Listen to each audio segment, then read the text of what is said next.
Hello dear students, welcome back to my channel physics SPC CBSE sample paper 2026 का question number 14।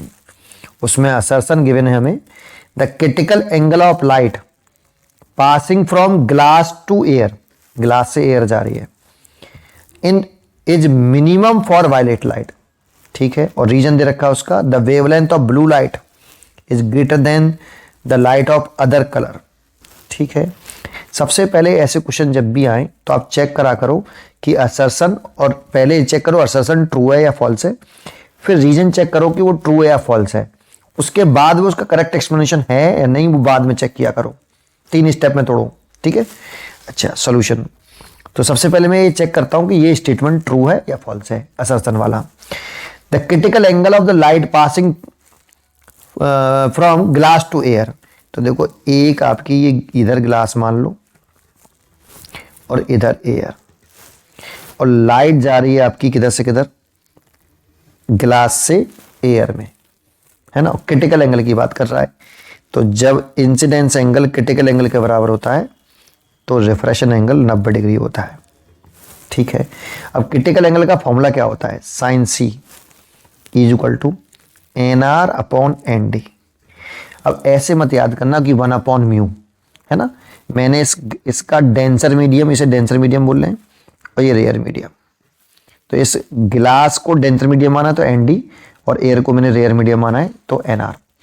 Glass denser ही है और air rare है, तो हमेशा याद रखिए ऐसे, refractive index of optical rare medium divided by refractive index of optical denser medium.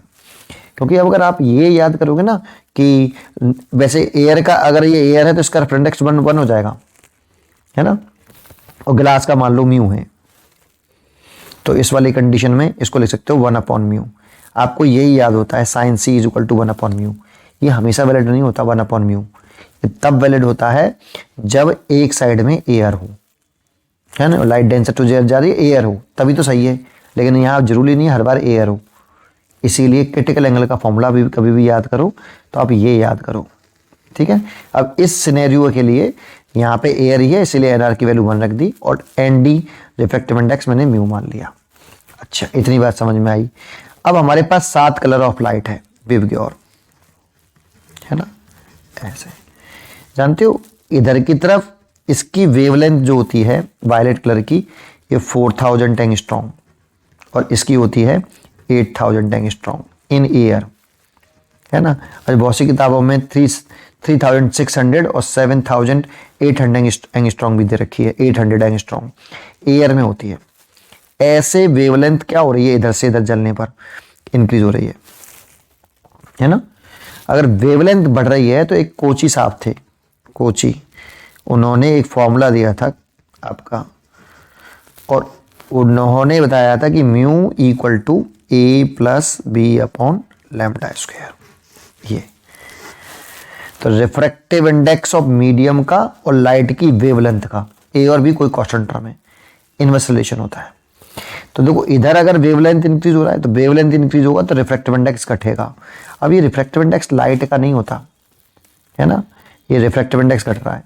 अब बच्चे सोचते हैं refractive index of violet red light कम है, रिफ्रैक्टिव इंडेक्स रेड लाइट का नहीं है बेटा, रिफ्रैक्टिव इंडेक्स ऑफ ग्लास है। एक ही ग्लास का रिफ्रैक्टिव इंडेक्स अलग अलग कलर ऑफ लाइट के लिए अलग अलग होता है। रिफ्रैक्टिव इंडेक्स ऑफ मीडियम होता है। इस मीडियम में जब ये 7 कलर चल रहे हैं ग्लास के अंदर, है ना, तो हर कलर के लिए, कलर ऑफ लाइट के लिए ग्लास का रिफ्रैक्टिव इंडेक्स का मटेरियल, रिफ्रैक्टिव इंडेक्स जो है वो डिफरेंट होगा, है ना, ये ध्यान रखें।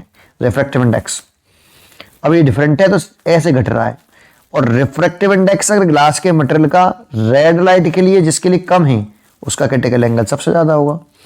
तो क्रिटिकल एंगल सबसे ज़्यादा इधर की तरफ चलने पर, इधर की तरफ चलने पर क्रिटिकल एंगल बढ़ रहा है, क्योंकि रिफ्रैक्टिव इंडेक्स घटेगा तो क्रिटिकल एंगल बढ़ेगा।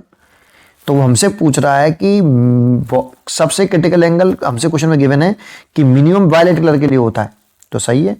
रेड के लिए सबसे ज़्यादा है तो वायलेट कलर की सबसे कम होगा, तो भाई वायलेट का क्रिटिकल एंगल सबसे कम है और रेड लाइट के लिए सबसे ज़्यादा है। ये बात बिल्कुल करेक्ट है।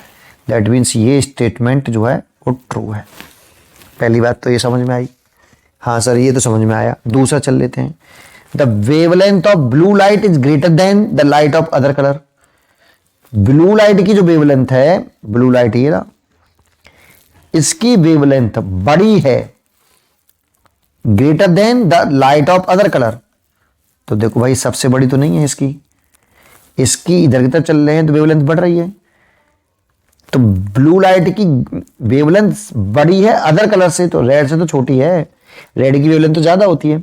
सबसे ज्यादा वेवलेंथ किसकी है, ब्लू की या रेड की?